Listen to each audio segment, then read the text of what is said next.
In the early 2000s, the NFL belonged to three men. Marshall Faulk, the offensive weapon who redefined what a running back could be. LaDainian Tomlinson, the future Hall of Famer who made highlight reels look easy. Terrell Davis, the Broncos legend who dominated when it mattered most. But there was a fourth king, a man who in 2005 outscored them all. A player who reached the 100 career rushing touchdown milestone, a feat only 9 men in NFL history have ever accomplished. He won MVP, made the Madden cover, set a scoring record that stood for years. His name was Shaun Alexander, and somehow the NFL has completely erased him. Today, Alexander remains the only eligible retired player with 100 rushing touchdowns who isn't in the Hall of Fame. Not nominated, not a finalist, not even close. So what happened? How does an MVP disappear from history? Was he overrated? A system player?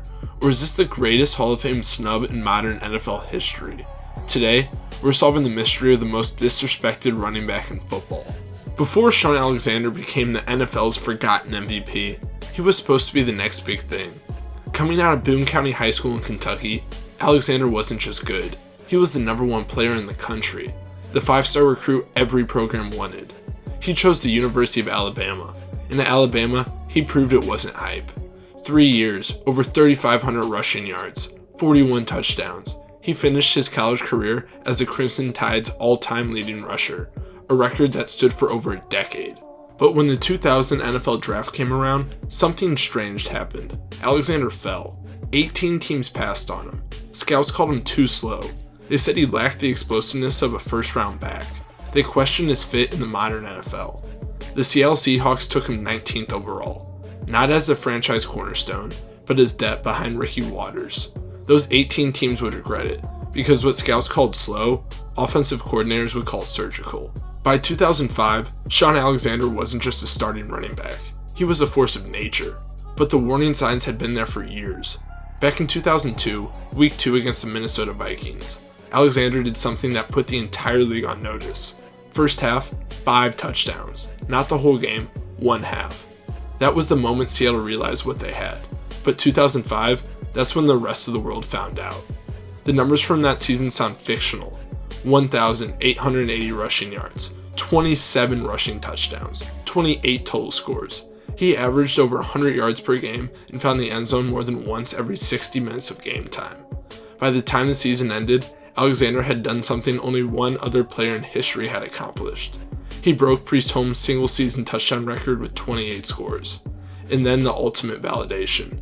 He won the NFL MVP award, the first and still the only Seahawks player to ever win it. Now let me put this in perspective. When you compare Alexander's 2005 season to other MVP running backs, guys like Adrian Peterson, Emmitt Smith, even Barry Sanders' best years, his touchdown production was higher than almost all of them.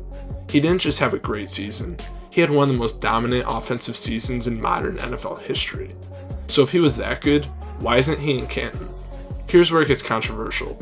Behind Shaun Alexander stood two men, Walter Jones and Steve Hutchinson, left tackle and left guard, two future Hall of Famers who formed what many consider the greatest left side of an offensive line in NFL history.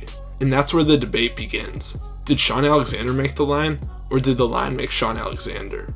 Critics say he was a system back, that his 28 touchdowns weren't about talent. They were about running through holes so big anyone could have done it, that a high schooler could have averaged 5 yards per carry behind Jones and Hutchinson. And honestly, there's evidence to support that claim. But before we get there, let's talk about what made Alexander different. He wasn't Marshawn Lynch. He didn't punish defenders. He wasn't Adrian Peterson. He couldn't break tackles like a freight train.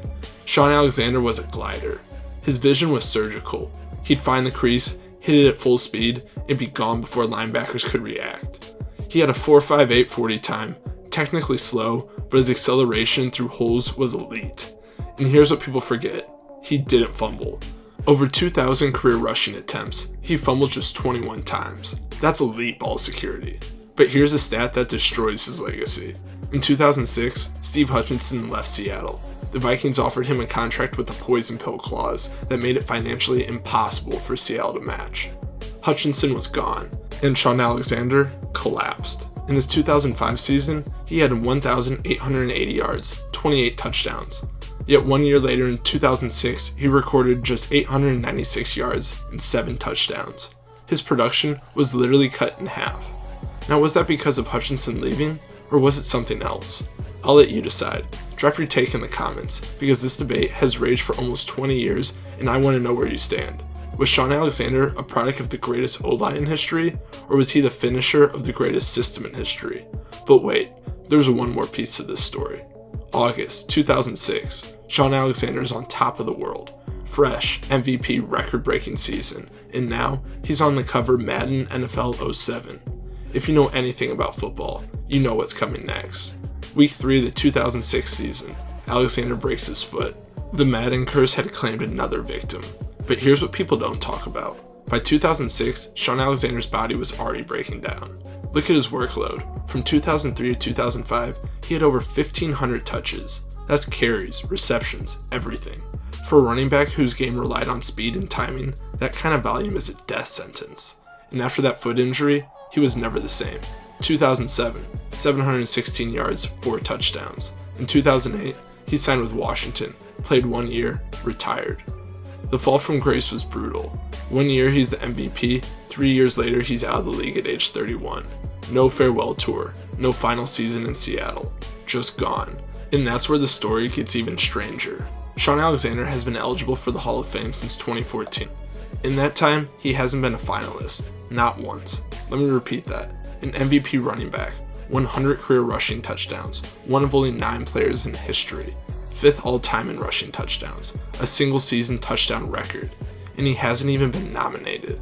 Now compare him to the running backs currently in Canton. Alexander has more touchdowns than 90% of Hall of Fame running backs. He scored at a higher rate than most of them. His peak was arguably higher than legends like Terrell Davis, who's already in. So why the snub?